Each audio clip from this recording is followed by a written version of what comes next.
नमस्कार दोस्तों, स्वागत है आप सभी का एजुकेशन पॉइंट के ऑफिशियल यूट्यूब चैनल में। मैं आप सभी के लिए लेकर आती हूँ हिंदी भाषा की सामान्य जानकारी। तो पिछली वीडियो में हमने बात की थी हिंदी भाषा के एक महत्वपूर्ण टॉपिक उच्चारण स्थान की। हमने देखा था उच्चारण स्थानों की संख्या कितनी है, उनकी कुल संख्या कितनी है तथा किस किस वर्ण का उच्चारण मुख के किस हिस्से से किया जाता है। आज उसी श्रृंखला को आगे बढ़ाते हुए हम देखेंगे उच्चारण स्थानों से प्रतियोगी परीक्षाओं में किस किस प्रकार से प्रश्न पूछे जाते हैं। तो चलिए बढ़ते हैं टॉपिक की तरफ। पहला प्रश्न यहां पर देखेंगे, च वर्ग ध्वनियां कहां से उच्चारित होती हैं या च वर्ग ध्वनियों का उच्चारण कहां से किया जाता है। ऑप्शन ए कंठ तालु, ऑप्शन बी कंठ, ऑप्शन सी तालु, ऑप्शन डी मूर्धा। तो इस प्रश्न का जो सही जवाब रहेगा वो है ऑप्शन सी तालु। च वर्ग ध्वनियां उच्चारित की जाती हैं तालु से। बढ़ते हैं अगले प्रश्न की तरफ। उच्चारण स्थानों की कुल संख्या कितनी है। जब हमने उच्चारण स्थानों की बात की थी तो हमने देखा था मुख्यतः उच्चारण स्थानों की संख्या 6 तथा 3 उच्चारण स्थान अन्य जो कि 2 उच्चारण स्थानों से मिलकर बनते हैं। तो इस प्रकार उच्चारण स्थानों की कुल संख्या कितनी हो जाएगी, 9। इस प्रश्न का जो सही जवाब रहेगा वो है ऑप्शन डी 9। बढ़ते हैं अगले प्रश्न की तरफ।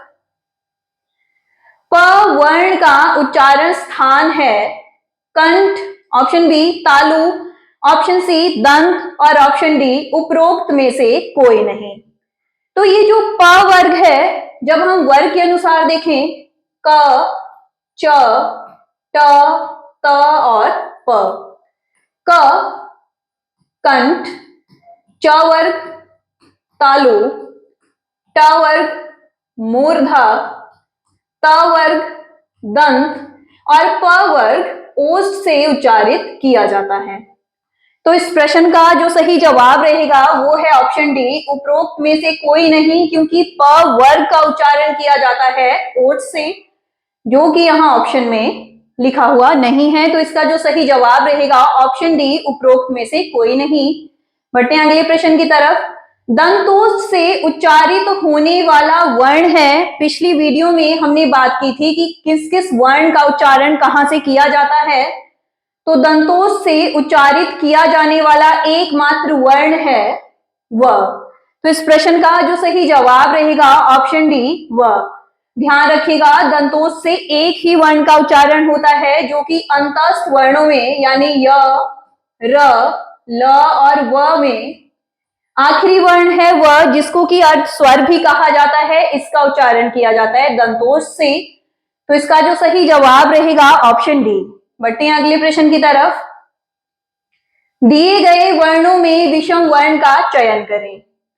ध्यान रहे उच्चारण स्थानों से नंबर 1 तो आपको पूछा जा सकता है कि वर्णों का उच्चारण कहां से किया जाता है। नंबर 2 उच्चारण स्थानों में की कुल वर्णों की संख्या कितनी है। और तीसरा ऐसे आपको 4 ऑप्शन दी जाएंगी और कहा जाएगा कि इनमें से विषम वर्ण का चयन करें, यानी कोई से 3 वर्ण एक ही उच्चारण स्थान से उच्चारित होंगे और एक आपके पास अलग होगा।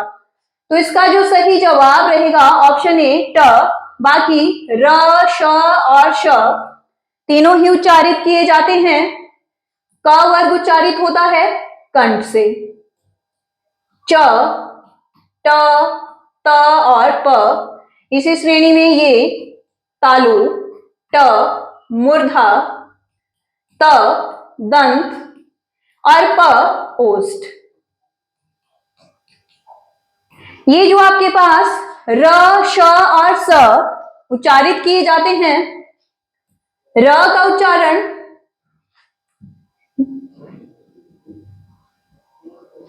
र, श और स तीनों ही उच्चारित किए जाते हैं मूर्धा से। और इसका जो सही जवाब रहेगा वो है ऑप्शन बी ट। बढ़ते हैं अगले प्रश्न की तरफ। क्ष वर्ण मुख के किस भाग से उच्चारित किया जाता है। तो ध्यान रहे जब हमने पिछली वीडियो में बात की थी उच्चारण स्थानों की, ये जो आपके पास क्ष है, सबसे पहले तो देखेंगे ये क्या है, संयुक्त व्यंजन जो कि मिलकर बना है क और श से। क का उच्चारण स्थान कंठ, श का उच्चारण स्थान मूर्धा। तो बेशक 3 ऐसे उच्चारण स्थान हैं जो कि 2 उच्चारण स्थानों से मिलकर बने हैं, पर क और श ऐसा कोई उच्चारण स्थान नहीं है जहां से ये दोनों ही उच्चारित किए जाएं। तो ये जो आपके पास संयुक्त वर्ण होते हैं ये उच्चारण स्थानों की श्रेणी से बाहर हैं, ये उच्चारण स्थानों में नहीं आते हैं। इसलिए इस प्रश्न का जो सही जवाब रहेगा ऑप्शन डी, उपरोक्त में से कोई नहीं। संयुक्त वर्ण उच्चारण स्थानों की श्रेणी से बाहर हैं। बढ़ते हैं अगले प्रश्न की तरफ। तालव्य वर्णों की कुल संख्या है, यानी तालु से उच्चारित किए जाने वाले कुल वर्ण हैं। तो तालु से सबसे पहले उच्चारित होता है च वर्ग, उसके बाद य, श और इसके साथ 2 स्वरों का उच्चारण किया जाता है ई और ई। तो तालव्य यानी तालु से उच्चारित होने वाले कुल वर्ण हैं च वर्ग यानी 5 वर्ण, 6, 7, 8 और 9। तो इसका जो सही जवाब रहेगा ऑप्शन डी 9। ध्यान रखिएगा, इस प्रकार से भी आपसे प्रश्न पूछे जा सकते हैं कि इससे उच्चारित होने वाले कुल वर्ण कितने हैं। बढ़ते हैं अगले प्रश्न की तरफ। दिए गए वर्णों में कौन सा वर्ण दंत्य नहीं है? यानी 3 वर्ण आपके पास हैं जो दंत से उच्चारित होते हैं, 1 वर्ण आपके पास है जो कि श्रेणी से बाहर है। तो सबसे पहले दंत से उच्चारित होने वाले त, थ, द, ध, न, ठीक है। तो ये थ और द तो ऑप्शन में है, इसके साथ ही ल भी उच्चारित किया जाता है, कहां से? दंत से। तो इसका जो सही जवाब रहेगा ऑप्शन ए र। ये दंत्य श्रेणी में नहीं आता है, ये इनसे भिन्न है। बढ़ते हैं अगले प्रश्न की तरफ। ह वर्ण मुख के किस भाग से उच्चारित किया जाता है? ऑप्शन ए कंठ, ऑप्शन बी मूर्धा, ऑप्शन सी दंत और ऑप्शन डी तालु। तो इसका जो सही जवाब रहेगा ह उच्चारित किया जाता है कंठ से। कंठ से पहले तो क वर्ग, इसके साथ ह और स्वरों की अगर बात करें तो अ और आ। तो इससे उच्चारित होने वाले कुल वर्ण हो जाएंगे 5, 6, 7 और 8। ह उच्चारित किया जाता है कंठ से। बढ़ते हैं अगले प्रश्न की तरफ, जो कि आज की वीडियो का आखिरी प्रश्न है। ओ और अ का उच्चारण स्थान है। ऑप्शन ए कंठ तालु, ऑप्शन बी दंतोष्ठ, ऑप्शन सी कंठोष्ठ और ऑप्शन डी फिर से यहां पर दंतोष्ठ हो गया ये। तो ये 3 जो उच्चारण स्थान है कंठ तालु, कंठोष्ठ और दंतोष्ठ, हमने देखा कि दंतोष्ठ से उच्चारित होने वाला वर्ण कौन सा है? वर्णमाला में एक ही वर्ण दंतोष्ठ से उच्चारित होता है, वो है व। कंठोष्ठ की अगर बात करें तो इससे उच्चारित होने वाले वर्ण हैं 2, जो कि इस प्रश्न का सही जवाब भी रहेगा ऑप्शन सी कंठोष्ठ, ओ और औ। तीसरा उच्चारण स्थान कंठ तालु, कंठ तालु से भी 2 ही वर्णों का उच्चारण किया जाता है, ए और ए। तो इस प्रश्न का जो सही जवाब रहेगा वो है ऑप्शन सी कंठोष्ठ।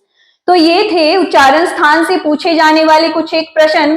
तो हम इसी श्रृंखला को आगे बढ़ाते हुए अगली वीडियो में बात करेंगे शब्दों के बारे में, कि रचना के आधार पर शब्द किस प्रकार के हैं, उत्पत्ति के आधार पर उनको किन किन भागों में बांटा गया हो। यदि आपको ये जानकारी महत्वपूर्ण लगे तो आप सब्सक्राइब करें हमारे YouTube चैनल एजुकेशन पॉइंट मंडी को। Thank you.